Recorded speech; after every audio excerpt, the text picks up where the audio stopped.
एक बार बुद्ध अपने भिक्षु के साथ भिक्षाटन के लिए किसी गांव की तरफ जा रहे थे। तभी अचानक बुद्ध के पैरों में कांटा लग गया।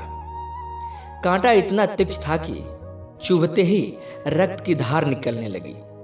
बुद्ध के भिक्षु ने रक्त रोकने के लिए एक कपड़ा फाड़कर बुद्ध के पैर पर बांध दिया। इस घटना को कुछ लोग देख रहे थे जो कि बुद्ध से ईर्ष्या करते थे।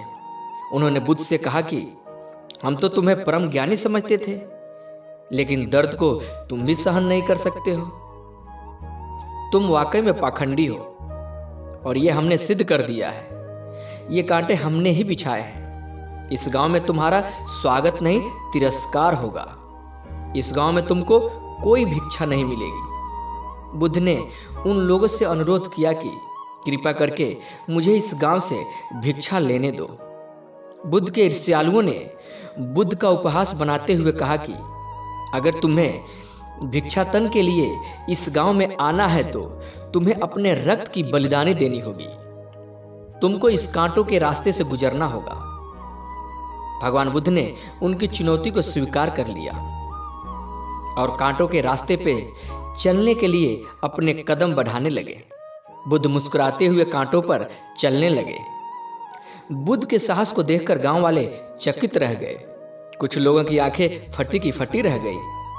गांव वाले सोचने लगे कि बुद्ध भिक्षा के लिए दूसरे गांव भी जा सकते थे, तो फिर कांटों पर चलकर क्या साबित करना चाहते हैं। गांव वाले बुद्ध के संदेश को इतनी जल्दी नहीं समझ पाए।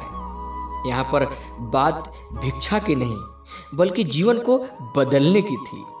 गांव वाले की भीड़ में एक सुमित नाव का युवक था जो बुद्ध पर हो रहे अत्याचार को देखकर द्रवित हो गया। सुमित दौड़कर गया और बुद्ध के पैरों के सामने से कांटे को हटाने लगा। बुद्ध के ईर्ष्यालु सुमित को रोकने लगे और गांव से दाना पानी न देने की धमकी भी देने लगे। सुमित ने किसी की न सुनी और कांटे को हटाते हुए बोला, हे भगवान, आप इन मुट्ठी भर लोगों के लिए अपने आप को कष्ट मत दीजिए। आप गांव में प्रवेश कीजिए। बहुत सारे लोग आपको भिक्षा देने के लिए आतुर हैं। बुद्ध ने सुमित को अपने पास बुलाया और आशीर्वाद देने लगे। सुमित पीछे हट गया।